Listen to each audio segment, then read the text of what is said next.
RCF Charente. Le sens de l'éco.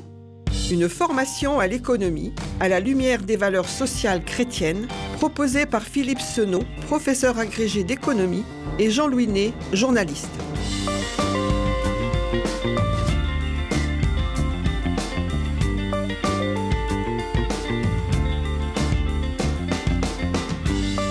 Aujourd'hui, quelques exemples de décollage économique dans plusieurs pays.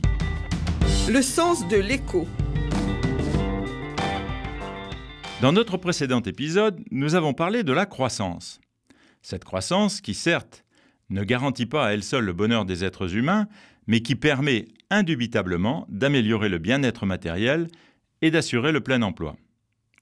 Mais comment amorcer des cercles vertueux de croissance ? Explication avec quelques exemples de décollage économique de divers pays dans l'histoire, avec Philippe Senot. Philippe Senot, le premier exemple de décollage économique qui vient à l'esprit est celui de l'Angleterre des 18 et 19e siècles, le décollage industriel. On va en parler dans un instant. Mais est-ce qu'on peut parler de décollage économique antérieur, par exemple à l'époque des Grecs ou des Phéniciens ? Alors, je ne sais pas si on peut parler du mot décollage économique. On peut parler d'une économie prospère, d'une croissance économique, c'est vrai. Il y a des civilisations qui ont été très prospères bien avant le 19e siècle. Mais le terme de décollage économique, c'est un terme qui répond à une logique de révolution industrielle, c'est-à-dire un changement quand même d'échelle. Et là, le premier exemple, c'est l'Angleterre à la fin du 18e et au 19e siècle, qui était le premier pays qui a décollé, pour prendre le terme take-off, décollage de l'américain Rostov, qui a mis un petit peu en avant ce type de problématique. Ce monsieur Rostov, il a décrit les conditions d'un décollage économique. Et quelles sont ces conditions ? Alors, c'est l'étape fondamentale, la deuxième. Comment passe-t-on d'une société archaïque, traditionnelle, à une société industrielle ? Et les étapes, il y en a trois, c'est-à-dire qu'il y a trois conditions à réunir pour pouvoir décoller. L'avion est sur la piste et pour décoller, il faut premièrement qu'il y ait un changement de mentalité, que la mentalité ne soit pas tournée vers des choses traditionnelles comme la société archaïque, mais sur le progrès technique, en tout cas l'économie, la notion de profit, la notion de travail. Et c'est là où la religion protestante va jouer un grand rôle, notamment en Angleterre, en Allemagne, aux États-Unis. La deuxième condition, c'est une condition financière. Il faut investir, ça a été calculé, 5% de la richesse d'un pays dans les infrastructures, c'est-à-dire notamment les transports. C'est l'époque où les Anglais inventent les routes avec macadam, inventent les canaux avec Bridgewater, qui a bien son nom, le pont sur l'eau, puis les trains. Donc, c'est les infrastructures. Et puis, la troisième condition, c'est une condition agricole, absolument fondamentale. Il faut un progrès technique dans l'agriculture pour libérer de la main-d'œuvre pour l'industrie naissante, parce qu'ils ont besoin de bras, pour augmenter à ce moment-là la production, parce que les villes où l'industrie va naître va besoin de se nourrir sans produire, ce qui était autrefois l'autoproduction, et puis dégager un minimum de profit pour pouvoir investir, notamment dans le matériel agricole, ce qui va servir de secteur moteur. Donc c'est vraiment les trois conditions, et après le démarrage, c'est presque automatique. Dans la plupart des conditions que vous décrivez, on retrouve quand même l'idée de progrès technique, aussi bien en agriculture que la nécessité des investissements et que donc la première condition qui était changement de mentalité. Est-ce qu'on ne pourrait pas résumer comme condition de décollage économique tout simplement le progrès technique ? Est-ce qu'il suffirait à lui tout seul ? Il ne suffirait pas. Il faut qu'il y ait le changement de mentalité quand même. Il faut que ce soit tourné vers le réinvestissement, c'est-à-dire vers la notion de croissance qui va avec la notion de profit. C'est-à-dire que c'est un changement de mentalité. Donc, il faut que les entrepreneurs apparaissent. Et ces entrepreneurs, ça peut être après d'origines extrêmement diverses. Ça peut être des militaires qui ont envie d'accroître leur pouvoir et leur territoire et qui vont entreprendre pour pouvoir investir et autres. Malheureusement, quelqu'un comme Hitler a été un facteur de croissance parce qu'il a investi dans les autoroutes, dans les machines, dans les armes. Ça peut être la religion. Si une religion veut faire avancer tel idéal ou avancer son domaine, eh bien, on a vu que l'islam, à une époque, a entraîné aussi de la croissance économique derrière ses volontés de conquête. La religion protestante a joué un énorme rôle avec le changement de mentalité qui était vers l'investissement et la finance. Je reviens à mon idée de progrès technique parce que dans l'imaginaire collectif, quand même, c'est le progrès technique, l'invention de la machine à vapeur qui a, tout à fait. qui a Mais provoqué. c'est lié, hein. Donc, si ça n'est pas une condition suffisante, c'est une condition indispensable. Tout à fait. Et qui accompagne le changement de mentalité. Puisque ceux qui arrivent pour obtenir quelque chose, ils mettent des progrès techniques. Et donc, ils vont inventer de nouvelles machines, ils vont inventer des armes, malheureusement, parfois, mais c'est lié. L'idée me vient tout d'un coup de faire le rapprochement avec le siècle des Lumières. Et est-ce qu'il y a puisque c'est aussi le XVIIIe siècle, est-ce qu'il y a un lien entre, d'une certaine façon, la culture et le progrès technique ? Oui, puisque par exemple, avant le siècle des Lumières, ce qui dominait chez l'Ancien Régime, la noblesse qui avait le pouvoir, quand on regarde, leur valeur essentielle, c'était le prestige, c'est-à-dire le rang, c'est-à-dire garder simplement un honneur. Alors que tout d'un coup, ce qui est arrivé progressivement, c'est la bourgeoisie. La bourgeoisie avait comme possibilité, surtout comme volonté, de s'enrichir. Donc à partir de ce moment-là, ce qui est mis en avant, c'est pas le prestige ou la notoriété, mais c'est l'investissement pour s'enrichir et pour accéder à un certain rang social. Donc c'est vraiment cette condition. Dans ce que vous avez dit sur les principes de Rostov, vous parlez d'un chiffre très précis qui dit 5% d'investissement dans les infrastructures. Pourquoi 5%? Ça a été calculé simplement par Rostov. Il a remarqué qu'aucun pays ne décollait tant qu'il n'avait pas investi 5%. Et ça a été vérifié au Japon, en Allemagne, aux États-Unis, en France, etc. Alors après, il y a des pays qui ont raté un peu leur décollage, qui est la France, parce qu'il n'y a pas eu ce changement de mentalité, justement, notamment le progrès technique dans l'agriculture, qui a traîné à cause de la révolution et notamment ce qu'on appelle la suppression du droit d'aînesse. Ça paraît un tout petit détail, mais ça veut dire que les champs en France ont été systématiquement divisés à chaque héritage et c'est resté des petites structures qui n'ont pas pu être mécanisées comme en Angleterre, où le droit d'aînesse n'existe pas. Donc ce sont des toutes petites décisions. À l'inverse, le Japon, pour prendre cet exemple, a voulu copier avec l'ère Meiji, a voulu copier l'Occident, et à partir du moment où ils ont changé leur mentalité et adopté les techniques, les technologies de l'Europe, le Japon a décollé alors que la Chine n'a pas décollé à l'époque. Alors, on va reparler de ces exemples tout à l'heure. 5%, c'est un minimum. On peut investir plus, j'imagine. Quand on investit plus, c'est le décollage. Voilà. C'est-à-dire que l'avion est sur la piste, il accélère avec ces trois conditions. Et pour le décollage, le take-off, la troisième étape, il faut que l'investissement passe de 5% à 10% et dans les secteurs moteurs, c'est-à-dire les secteurs qui vont entraîner les autres. Au 19e siècle, c'est la sidérurgie, le chemin de fer, etc. Au 20e siècle, ça va être l'électricité, la chimie. Maintenant, ce sera tout ce qui est le numérique, par exemple, ou la robotique. Si on veut parler d'exemples concrets, on va commencer donc par ce qu'on a évoqué tout à l'heure, à savoir le décollage économique de l'Angleterre au XVIIIe siècle et au XIXe siècle. Est-ce qu'on a un point de départ? Est-ce qu'on pourrait dire, c'est quoi la première entreprise qui a amorcé ce cercle vertueux de la croissance? Non, je crois que c'est un ensemble de petits progrès techniques qui sont apparus et puis qui sont un petit peu liés les uns les autres. La machine à vapeur, l'énergie, tout d'un coup on découvre comment on utilise la houille, la sidérurgie. Et puis après, c'est des choses qui se multiplient, c'est-à-dire que moi, j'ai remarqué que l'homme, chaque fois qu'il est face à un manque, est extraordinairement intelligent. C'est-à-dire en économie, quand il y a quelque chose qui manque, et c'est très intéressant pour l'avenir, on est capable de s'adapter. Et par exemple, c'est flagrant dans la sidérurgie et le textile au XVIIIe siècle en Angleterre. Au fur et à mesure qu'on avance, qu'on découvre une machine, tout d'un coup, on découvre, oui, mais il va manquer quelque chose à côté. Et il y a quelqu'un qui va trouver, qui va chercher, qui va trouver. C'est vraiment la force extraordinaire de l'homme. En économie, chaque fois qu'il y a quelque chose qui ne va pas, on est capable de trouver une solution. Et d'ailleurs, le meilleur exemple, c'est en temps de guerre, on se rend compte que là, la recherche va très très vite parce qu'il faut toujours trouver des petites solutions techniques. Et c'est comme ça qu'on fait des progrès techniques qui sont après adaptés à l'ensemble de l'économie.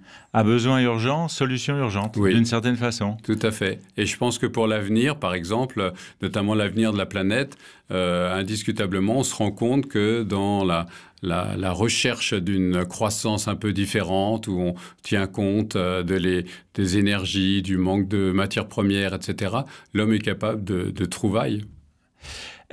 Justement, les matières premières, est-ce que quand même l'explication du décollage économique de l'Angleterre et celui de l'Allemagne n'est pas autant liée à la présence du charbon qu'à la présence de la religion protestante?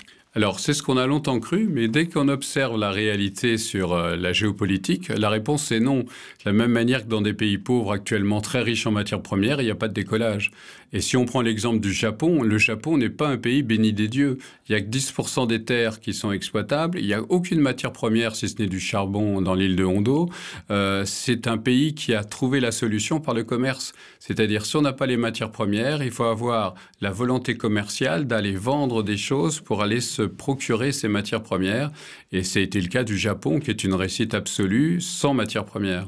Ce qu'on a traduit en France par « quand on n'a pas de pétrole, il faut avoir des idées ». Voilà. Ou on a le pétrole vert de la France. Ce fameux discours à Vassy de Giscard d'Estaing, nous, c'est à l'agriculture, en vendant du vin, du camembert ou des produits agricoles qu'on va acheter notre pétrole. Je voudrais m'intéresser d'assez près à cette expérience de l'Angleterre, qui est d'une certaine façon la première expérience de décollage économique.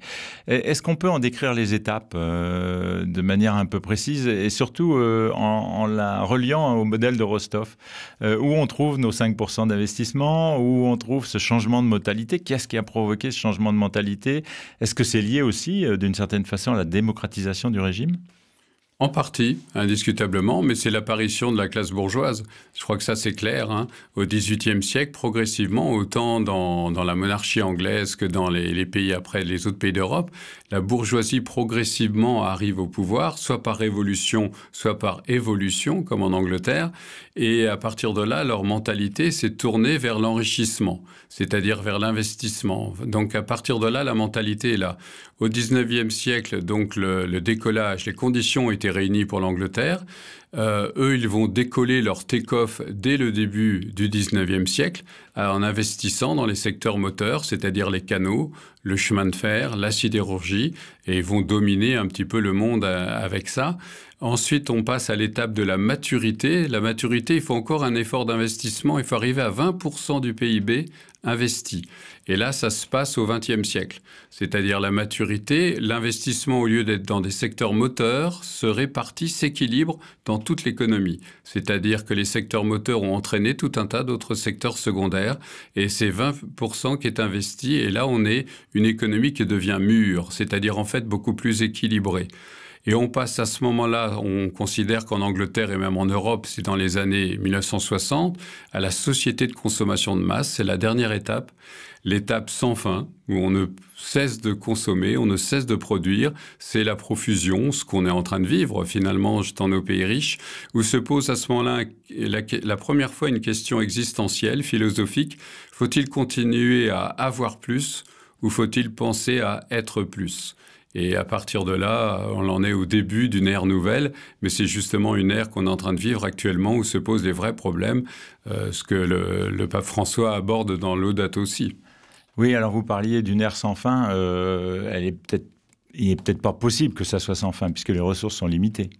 Oui, si on raisonne encore dans une économie où les ressources, on considère que produire, c'est du matériel. Mais la production, elle est de plus en plus immatérielle. Encore une fois, plus de 70%, 75% des Français travaillent dans le secteur tertiaire, ne produisent objectivement rien. Ils produisent un service, ils produisent un savoir, ils produisent une idée. Bon, mais ça, ce sont des croissances qui améliorent le cadre de vie, améliorent l'existence, mais qui n'utilisent pas forcément des matières premières, qui, elles, peuvent être recyclées, ce qu'on est en train de faire. Donc, je crois qu'il ne faut pas raisonner dans une croissance limitée par les ressources naturelles. Elle l'est de toute façon. Mais il faut bien voir que la croissance est autre chose et produire, ce n'est pas que du matériel. Je voudrais en revenir à l'investissement. Vous parliez tout à l'heure de monter jusqu'à 20% d'investissement.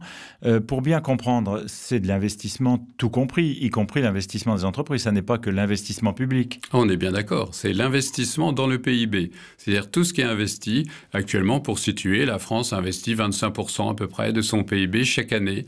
Donc, si vous additionnez l'investissement public et l'investissement privé, ou l'immobilier, l'investissement des ménages, c'est considéré comme un investissement. On fait 25% de notre richesse chaque année est investie, ce qui est l'exemple typique d'une société de consommation où la maturité a été faite. Quel rôle, je vais en venir à l'Angleterre, quel rôle a joué la réglementation dans le décollage économique? Est-ce que ça a quand même pas été aussi un facteur? Est-ce qu'il y a eu une réglementation qui l'a facilité? Et si oui, est-ce que ça a été un facteur, j'allais dire, d'accélération du décollage? En Angleterre, la réglementation, c'était surtout une réglementation régalienne. C'est-à-dire, c'est assurer, ce qui est très important pour les entreprises, une sécurité pour l'avenir. On sait où on va, c'est-à-dire l'existence d'une notion de contrat, une notion d'assurance, voir l'avenir, bon, etc. Mais par contre, l'État est peu intervenu dans le décollage anglais. Ça a été quelque chose de beaucoup plus lié à des entrepreneurs individuels. Lord Bridgewater qui fait les canaux, ou Monsieur Macadam qui va faire les routes, c'est des individus. Les progrès techniques dans l'agriculture, ce sont des individus. Donc là, l'État a joué finalement le rôle surtout de régulateur au niveau législatif pour assurer une tranquillité d'esprit, ce qui est indispensable, ce qu'on appelle un régime de droit. Qui malheureusement manque beaucoup dans les pays pauvres. Et c'est là le début souvent des catastrophes avec les corruptions et cet avenir imprévisible. Alors je vais vous poser cette question de la réglementation parce que pour moi, ça reste quand même un petit mystère. Pourquoi ce décollage-là, à ce moment-là? Non, je crois que c'est un concours de circonstances. Il y a l'apparition, indiscutablement, c'est l'apparition de la bourgeoisie quand même. Hein. Oui, mais elle n'est pas apparue de manière spontanée. Elle est apparue progressivement, c'est-à-dire que c'était la classe qui avait tout le pouvoir, c'était la noblesse. Il y avait une petite bourgeoisie dans les villes qui progressivement s'est enrichie parce qu'au XVIIe, XVIe et XVIIe siècle, il y a eu un début d'enrichissement, changement des idées. Alors vous parliez de siècle des Lumières en France, où donc il y a apparition tout d'un coup de la notion de progrès, la notion de bonheur, la notion... Donc c'est l'apparition un peu de tout ce foisonnement intellectuel qui fait qu'est apparue cette classe d'entrepreneurs. Je vais reformuler toujours avec la même interrogation pour moi. Est-ce qu'il y a un passage de l'artisanat à l'industrie et est-ce qu'il y a une forme de continuité? Est-ce qu'on peut dire que dans cette période-là, l'industrie est une sorte de parachèvement ou de perfectionnement de l'artisanat? C'est exactement ça. Simplement, il y a tout d'un coup un progrès technique qui permet d'industrialiser. Voilà, qui fait basculer l'artisanat dans l'industrie. C'est flagrant dans le textile, hein. C'est flagrant aussi dans tout ce qui est métallurgie.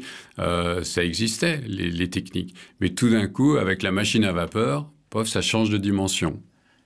Alors, si on en vient à l'exemple du Japon, il me semble que là, c'est moins spontané. Il y a quand même eu une sorte d'impulsion publique, enfin, dans mes souvenirs, mais peut-être est-ce que mes souvenirs me trahissent, il me semble qu'il y a eu quand même une petite impulsion publique pour le décollage économique du Japon, une politique un peu plus volontariste. Ah bah complètement. C'est ce qu'on appelle l'ère Meiji, c'est-à-dire l'empereur... Racontez-nous. Voilà. L'empereur de l'époque, c'est à la fin du 19e siècle, vers 1860, l'empereur de l'époque a bien compris que le modèle se situait dans les pays européens.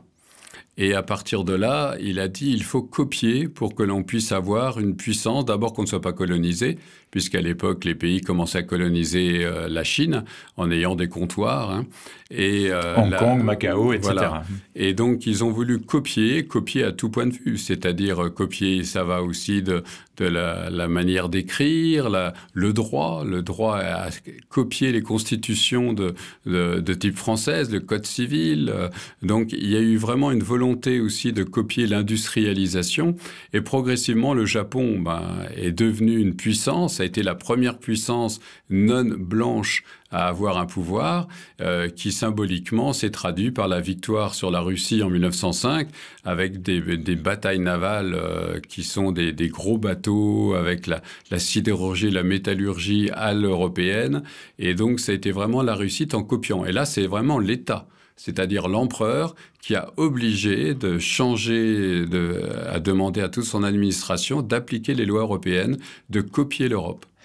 Et donc, on peut dire que la puissance publique japonaise de l'époque a d'une certaine manière, de façon autoritaire, changé les mentalités. Ah oui, tout à fait. C'est l'exemple. C'est un exemple qui peut se faire. C'est-à-dire, encore une fois, le changement de mentalité, il s'est fait parfois par révolution. C'était le cas en France, la révolution de 1789, ou ça s'est fait par évolution, comme en Angleterre ou aux États-Unis.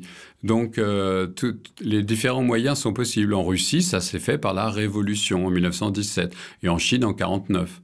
Donc, chaque fois, il y a des manières différentes. La seule chose qu'on retrouve dans toutes ces étapes-là, c'est tout d'un coup un changement de mentalité tourné vers la volonté d'investissement, de progrès, d'enrichissement. Alors, enrichissement d'une classe sociale ou d'un individu, mais la volonté d'aller de l'avant et d'investir.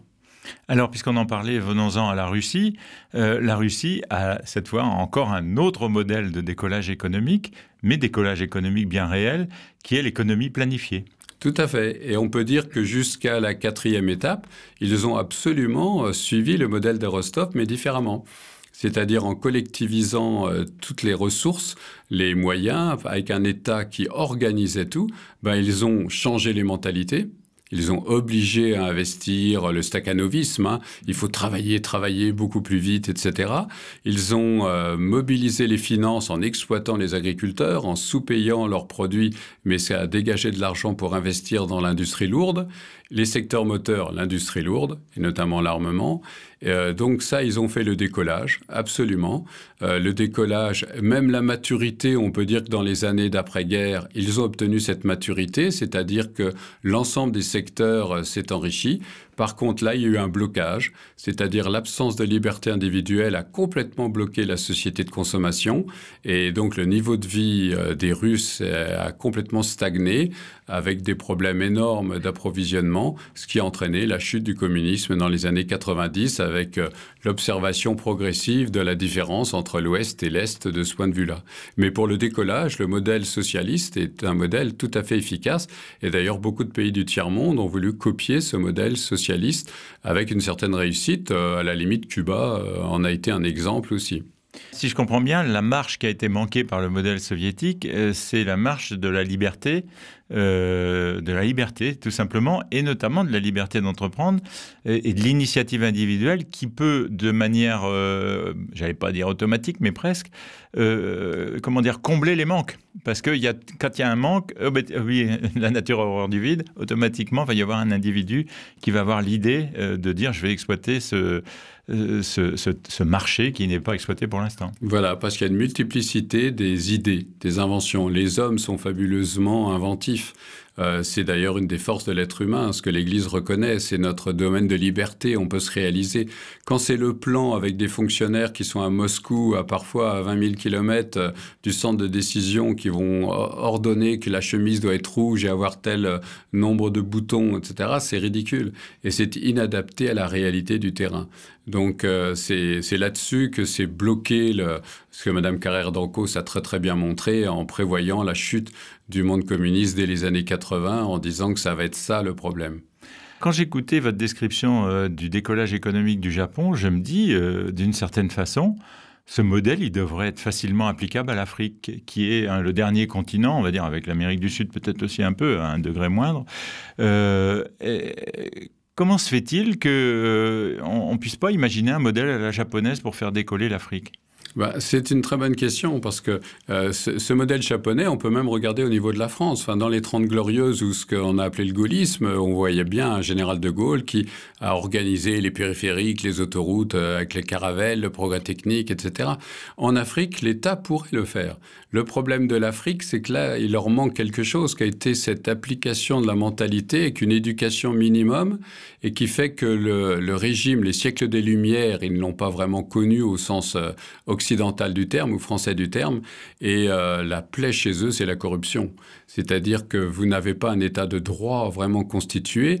Et on se rend compte que dans beaucoup de pays, ça a été le cas un peu d'ailleurs dans la chute de certains pays de l'Est, quand le régime dictatorial qui organisait des choses d'une manière relativement systématique ou scientifique disparaît, il y a un vide. Et dans le vide, s'engouffre qui ? Les mafias, la corruption, et là, c'est vraiment une catastrophe. Donc, l'Afrique pourrait utiliser un modèle d'un État qui décide à partir du moment où ils réussissent d'abord à organiser une élite. Or, il n'y a pas cette élite. L'élite, elle est soit militaire, soit tribale, soit religieuse, et à partir de là, les valeurs qui sont mises en avant, elles sont tribales ou religieuses ou militaires, elles ne sont pas économiques.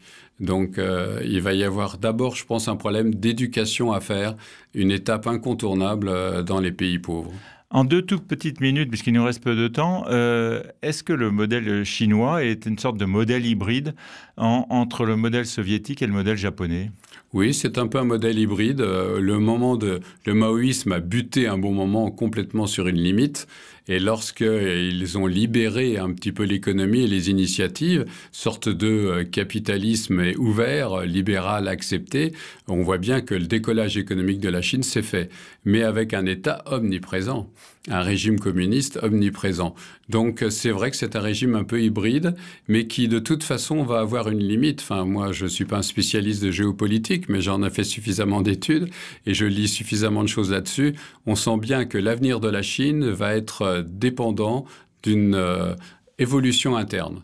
De toute façon, il y aura soit une démocratisation qui va faire exploser la Chine en de multiples petites régions qui sont déjà plus ou moins en effervescence, comme en Russie, qui a éclaté, soit alors au contraire vers des gros problèmes économiques. Eh bien, on reparlera sans doute dans un prochain épisode de l'Afrique parce qu'il y a beaucoup à dire là-dessus et l'Église y est très attentive.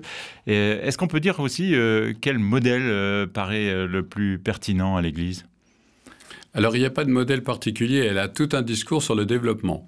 Et le développement intégral. Donc ça, on en parlera, mais c'est quelque chose d'essentiel pour l'Église, le développement de tout homme et de tout l'homme. C'est-à-dire ne pas seulement le matériel. Voilà. Et ça, l'Afrique a par contre des choses à nous apprendre. Donc là aussi, il faut surtout qu'on soit très modeste. Il ne faut pas que ce soit notre modèle qui n'est pas forcément exportable. Il faut qu'ils adaptent à leur culture un modèle. Certes, il y a des choses, à mon avis, à copier chez nous parce qu'on a vu qu'il y a des étapes incontournables. Mais après, la manière de le faire, c'est leur problème. Il faut faire avec et non pas à leur place. Eh bien, on reviendra aussi sur ce sujet et sur le développement intégral. En attendant, dans notre prochain épisode, nous parlerons des acteurs de l'économie.